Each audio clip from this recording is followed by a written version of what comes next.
今日は vamos a estudiar hoy el verbo ですである動詞を勉強しましょう。Es muy fácil, les voy a dar la tabla que pueden ver aquí ya.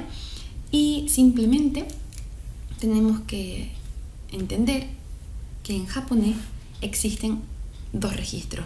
Esto ya lo he repetido bastantes veces, pero es importante que lo sepan.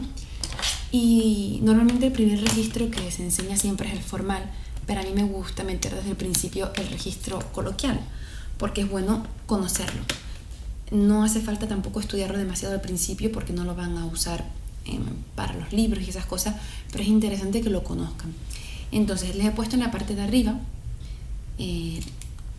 lo que es el verbo en formal y en la parte de abajo el verbo en informal. Es muy fácil. El afirmativo sería el verbo des y ese sería el afirmativo presente. Y luego tendríamos el afirmativo pasado, que sería deshita. Por ejemplo, si yo quiero decir soy Sora, diríamos watashi wa Sora desu. Como ya lo he dicho muchas veces, el verbo ser no tiene ni género, ni número, ni nada. Por lo tanto, yo soy, tú eres, él es, todo va a ser con el verbo des, ¿vale?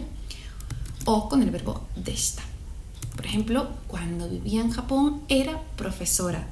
Cuando vivía en Japón, sensei deshita, era profesora. Y luego tendríamos el negativo. En negativo hay dos formas de negar en el verbo ser, que sería dewa arimasen o ya arimasen. ¿Cuál es la diferencia entre dewa arimasen y ya arimasen? La única diferencia es que cuando queremos ser muy formales, muy formales, vamos a usar siempre dewa arimasen.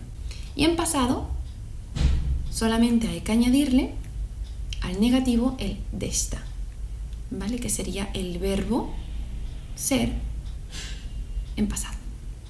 Entonces tenemos dewa arimasen deshita, ya arimasen deshita. Así de fácil. Y por otro lado tendríamos el coloquial. El coloquial es muy corto. El afirmativo sería da y el pasado sería datta. Por ejemplo, soy Sora, Sora da. No se suele usar mucho esta expresión, la verdad, porque siempre que nos presentamos a alguien lo hacemos como de forma respetuosa, Sora des, ¿vale? O algo así, o Sora desu. Pero bueno, por ejemplo, si quiero decir esto es un coche, kore kuruma da. Esto es un coche, kuruma da. O, yo qué sé, lo que acaba de pasar era un coche, kuruma datta, ¿vale? Si queremos hablar en coloquial.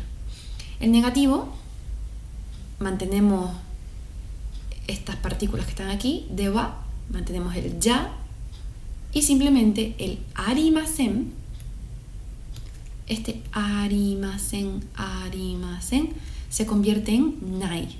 Entonces la forma coloquial de arimasen es nai. Dewa nai, ya nai.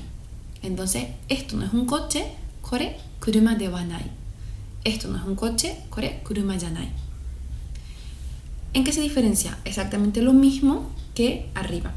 Mientras que dewa nai es un poquito más respetuoso, ya nai es totalmente coloquial. Ambos son coloquial, ¿vale?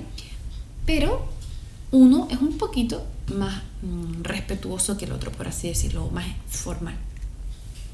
Y luego tendríamos lo mismo.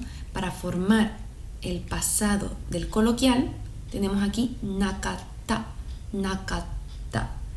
Entonces, por ejemplo, no era un coche, kuruma dewa nakatta o kuruma ya nakatta. Y ya está. Este es el pasado. Realmente no hay mucho que estudiar o mucho que entender. Simplemente hay que memorizar. Y yo les recomiendo que esto lo memoricen bien y que hagan frases con sustantivos. Por ejemplo, esto es un libro. Más adelante, en el siguiente vídeo, vamos a aprender los demostrativos.